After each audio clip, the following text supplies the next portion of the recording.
The United States President Donald Trump has made a very controversial remark about the Ukraine war, directly blaming Ukrainian President Volodymyr Zelenskyy for the ongoing conflict. He called Zelenskyy grossly incompetent and criticized his leadership, suggesting that Ukraine should have ended the war long time ago. Let me tell you why exactly Trump said this. Trump's comment came after Zelenskyy expressed anger about being left out of the US-Russia peace talk that was held in Riyadh, Saudi Arabia. These talks were meant to find a way to end the war that started back in 2022 when Russia invaded Ukraine.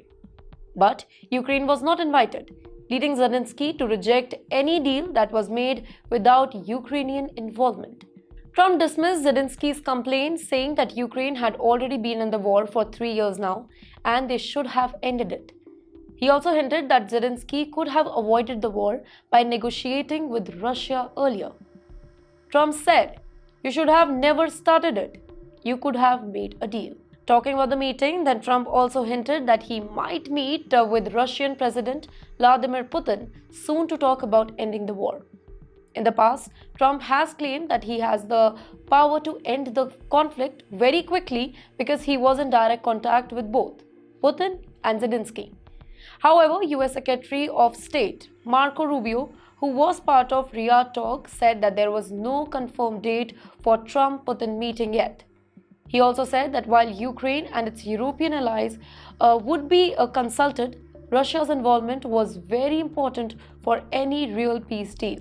Meanwhile, the US State Department spokesperson Tammy Bruce explained that the goal of the Riyadh meeting was to see if Russia was actually willing to negotiate and to begin a structured diplomatic process for ending the war. Let me tell you, Trump officially didn't just blame Zelenskyy, but he also attacked Joe Biden, saying that the former president failed to resolve the war. He stated, "I think I have the power to end this war." And he was very confident, suggesting that Biden's approach was ineffective. But Sean Sevitt, who worked for the White House National Security Council under Biden, strongly disagreed with the statement. He said that Trump is falling for Putin's propaganda and that Russia is responsible for starting and continuing the war.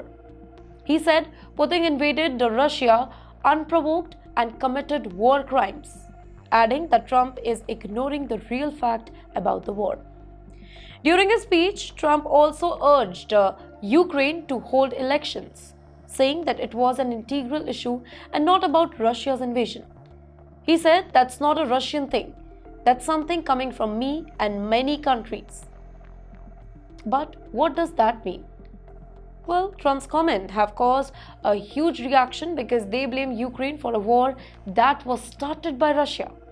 His suggestion that Ukraine should have made a deal with Putin is being highly criticized, as many believe that Putin never intended to negotiate fairly. At the very same time, Trump's plan to meet with Putin could be a major shift in how the US handles the war.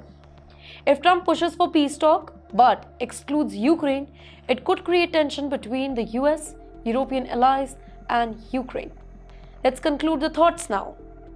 Trump's strong words against Zelenskyy has sparked a debate. Some see it as a realistic approach to ending the war, while others believe that Trump is siding with Russia. The question remains the same. If Trump were in power earlier, could he really have stopped the war? What do you think? Should the US negotiate with Russia without Ukraine? Or is Trump's approach too risky?